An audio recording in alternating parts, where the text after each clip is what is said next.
Today I'm going to show you how to remove a tub drain. Now, tub drains, there's many different kinds. Some have a set screw underneath where you have to go underneath with a screwdriver and undo it. That's what we have in our home. But this here, I'm making a house call today. This is house call Monday, and this here is an older type.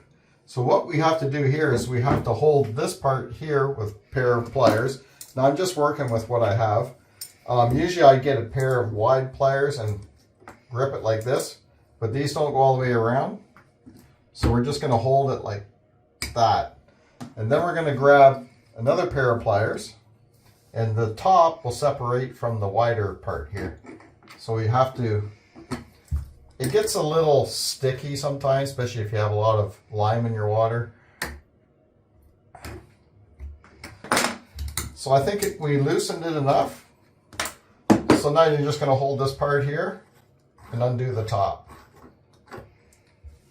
Now you're going to get a straight screwdriver and you're going to put it right here in the middle. There's a slot here for a screwdriver, and you're going to turn.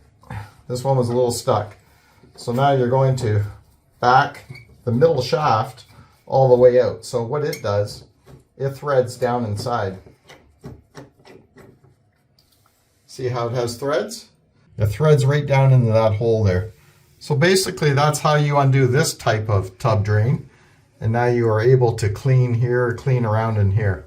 Like I said, there's many different types of tub drains, and this just happens to be this style. I got a different one at home. You may have even a different one. There's so many different types. You won't know what you got until you get into it. And it's a little confusing sometimes. Like even this one, I was looking for the set screw underneath and I couldn't find it. So then I thought, well, maybe the top part here comes apart from here. See how it just screws on? And that's what it was. So if this video helped you, please give me a thumbs up, and we'll see you on the next video.